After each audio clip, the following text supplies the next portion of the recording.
everybody, it's Dr. Stacey Wallach from Town & Country Veterinary Hospital here for ARF.com. Today we are going to be talking about sub-Q fluids. Sub-Q fluids are a way that we can deliver fluids to an animal without placing an IV catheter. The main reasons we use it in hospital use are usually for animals that come in dehydrated from either vomiting or diarrhea. But there's lots of different reasons. The most common reason, though, that we're going to send fluids home with an owner to do are for cases of chronic kidney failure in dogs and cats. So today we're going to show you how to administer these so people aren't so scared. It's actually a very simple procedure and most animals will tolerate it very well. So what this is doing is it's going to become a slow absorption of fluids for about 24 hours. So it's kind of like if you got sick and your doctor said to drink Pedialyte or something with electrolytes, but a lot of times when we have animals that are vomiting or diarrhea, we don't want anything going into their mouth because that can make them worse. So this is a great way for animals to get fluids. So we're going to show you how to give those. So what we have here are what your veterinarian will send home. I mean, there's different types of fluids, there's different IV lines, etc. But more or less, you're going to go home with a bag of fluid, a line, and a needle. Okay, so this is what we have here. And then we're going to show you how to set it all up. So the first thing you have to do is obviously take the fluids out of the outside bag that they're in. Okay, and in this kitty gets sodium chloride, but not all animals are going to get the same fluid. So that's going to be at your veterinarian's discretion. You've got your IV line, and again, they're all going to look a little different, but they all do the same thing. All right, so this is what we're going to need. The next thing we have to do is get your line set up. Okay, there is a control on here which will allow the fluids to either go or stop. You need to shut that valve off. That's going to be the first thing that we do. The next thing we do is we remove any protective coverings so that we actually have our injection port. And we open up the bag of fluids. Sometimes. Then, this bag is not going to leak. There's no puncture in it yet. But once you put this in there, don't pull it apart and open it up, otherwise the fluids will leak out. It doesn't matter if you're holding it up, whichever way you hold it up, it doesn't matter. I usually just pop one end into the other, kind of screw it in. Okay? Once we lift the bag, it will start filling the chamber. Okay? Or actually, not just yet. What we have to do is we have to squeeze the chamber, and you're going to get some fluid in there. And you can see we want it about half full. Once that's done, you want to hang this to a higher level that's going to be above the animal. You can use a hanger on a door. You can have someone else hold it. But I'll tell you, your arms do get tired after a while if you hold it up in the air. But once you've got that chamber filled, then what we need to do is we need to fill the line with fluid. So all we're going to do is we're going to open up our... I don't know what that thing's called, do you? Either do I. Okay, we're going to open that up and it's going to fill, and you'll see if I take off the top, it's going to start pouring out. Okay, you can clamp the line to get it to stop bleeding, and then again, shut off your line. Now, you can see that your fluids going down the line, everything is prepped so there's no air. A little bit of air going in subcutaneously is not going to harm your animal. It's okay if there's a little bit of bubbles here, but if you see bubbles, let them run out. I mean, we don't need to be administering air to your animal. We want to be administering fluids. It's very important that we change our lines with each new bag, and we use a new needle every single time we administer the fluids. So we just unhook our needle. Again, depending, some needles are going to be wrapped in plastic, but you put your needle on the end. You are now all set up for fluids. Okay, so here we have our patient, Jackson. Jackson is 5 years old and unfortunately was diagnosed with kidney failure when he was about 2. So he's been being treated for 3 years now, and sub-Q fluids have been a very large part of his treatment plan. And this is his owner, Katie, who not only is a registered technician, but obviously Jackson's owner, and this is, this is nothing new to her. This is easy. But for the person that's never done this before or has never seen it, when we talk to clients about it, their first fear is, oh my God, I can't do this.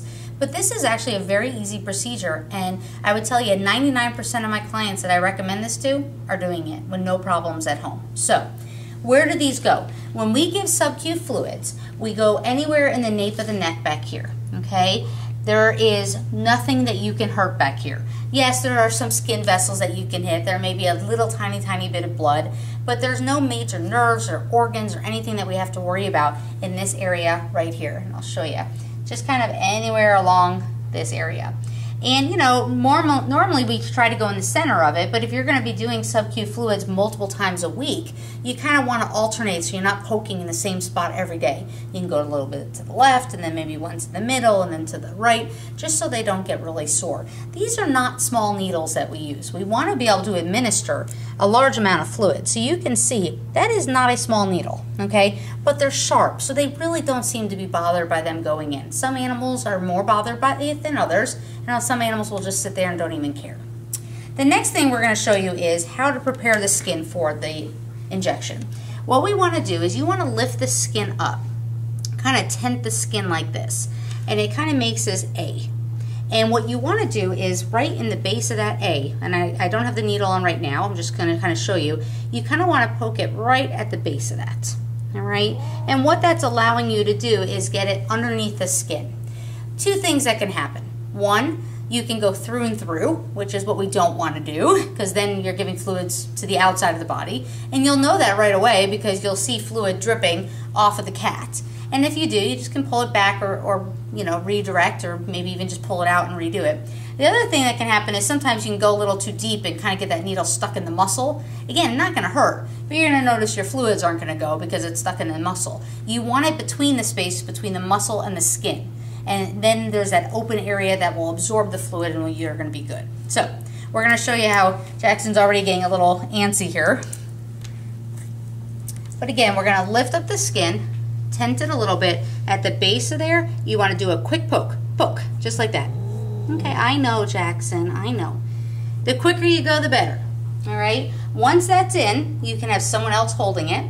Then you need to come back to the line, and again, you need to open up your, we never figured out what this was, some sort of clamp, and you'll see that the fluids start going. Now those fluids are not dripping very, very fast, okay? Two things that you can do to make them drip faster. One, make sure that the needle is not in muscle or something like that, and you can kind of move it around a little bit. You can pull it back a little bit, and you can watch if your fluids flow a little bit faster. Okay, go ahead and hold that right there, Katie. The other thing we could do to make it faster is if you have a second hand, start squeezing the bag.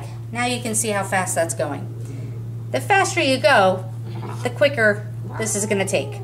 The process itself will take about 5 to 10 minutes, and you're usually doing it just a couple times a week.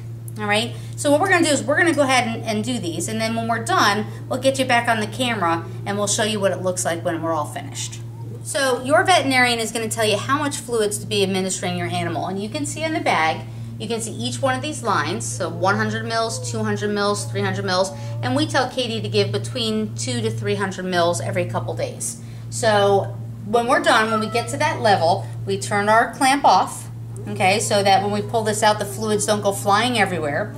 Then what we do, I know, Jackson, I know, then we just pull out. I usually pinch as I pull out the needle, and I'll hold that pinch for just about 10 or 15 seconds, and that's to prevent some of the leakage. When you let go, it is normal to have a little bit of a blood-tinged fluid, almost like a pink fluid that comes out for about 10 or 15 minutes. You're not going to lose enough to, you know, make for what you had all at loss. But you will lose a little bit of fluid, and that's fine. The other thing I just want to show you when we're done is what this looks like. So let me just kind of dry this off. You can see, well, his didn't really turn pink, but you can just use a tissue and wipe it off. But you can see all this right here is all fluids, okay? And in some animals, it'll stick up like a big hump. Other animals, it'll kind of come down just depending on how dehydrated we are. Jackson's more dehydrated, and he's got more room, plus he's been getting sub-Q fluids for a long time, so it automatically just kind of disintegrates down his legs. But what you'll notice is you have a big hump on the back. They kind of look like a camel, and everyone's like, oh my God. I promise they will not be permanently disfigured. The next day they will be back to normal. But what can happen with that bump overnight is it can slide down one leg, it can slide down another, it can end up on the chest. Either way, in about 24 hours, it's going to be a continuous absorption of those fluids, and then it's going to be gone. And the skin will go right back to the way it was. So thank you, Jackson and Katie, for helping us. And just so you know, this is a pretty easy procedure. Jackson's a little upset because he's here in the hospital, but he takes this like a champ every day, and most animals do without any problem. So don't be scared of sub-Q fluids. It is a great way to extend good quality life in your pets.